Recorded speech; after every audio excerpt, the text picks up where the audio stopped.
sobrang matunog sa internet dahil sa kanyang kagustuhan na maging alien ang kanyang itsura.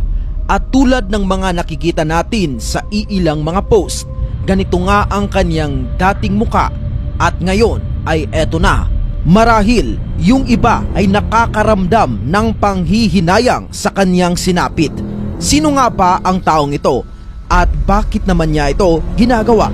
Tara at alamin natin ang kanyang buong kwento. Kilalanin ang nag-iisang si Anthony Loffredo na sumikat sa internet as Black Alien dahil sa kanyang ideolohiya at goal na maging kauna-unahang tao na alien-like ang itsura. Siya ay 33 years old at tinaguriang isang celebrity sa bansang France.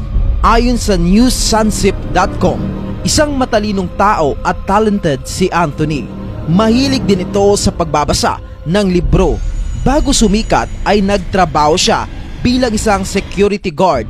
Pero napagtanto niyang hindi sapat ang kanyang kinikita rito para matustusan ang kanyang mga pangangailangan. Kaya siya ay sumubok ng ibang landas. Noon pa man ay fanatic na si Anthony sa konsepto ng mutation. Ang mutation ay ang pagbabago ng DNA sequence ng isang nilalang. Pwede kang maging extraordinary rito o isang taong may kapangyarihan, tulad ng napapanood natin na mga mutants sa X-Men tulad nila Wolverine, Magneto, Storm at marami pang iba. Pero tandaan na ang mga iyon ay bunga lamang ng science fiction. Ang ginagawa ni Anthony ay hindi talaga mutation. Ito lamang ay pagbabago ng kanyang itsura. Dahil nga siya ay fan ng mutation, marahil naisip niya na para na rin siyang isang mutant kapag binago niya ang kanyang mukha. Maraming pinagawa si Anthony para sa kanyang katawan at ilan nga sa mga ito ay parang nakakatakot pakinggan. Tulad ng pagpapalagay ng napakaraming tato at pagputol ng kanyang mga tainga. Ang katotohanan niyan, pinagbawalan siyang gawin ito sa France kung kaya't nangyari ang operasyon hingil sa kanyang tainga sa Spain. Pinatanggal niya rin ang kanyang dalawang mga daliri.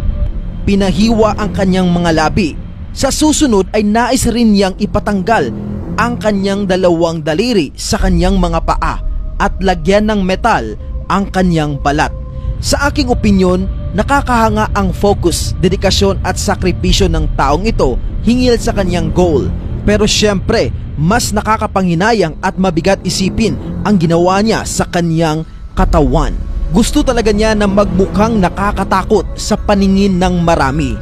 Sabi pa nga niya sa isang interview, "I love getting into the shoes of a scary character." Pero sa kabila ng kanyang nakakatakot na itsura, ay tanggap na tanggap pa rin siya ng kanyang nanay.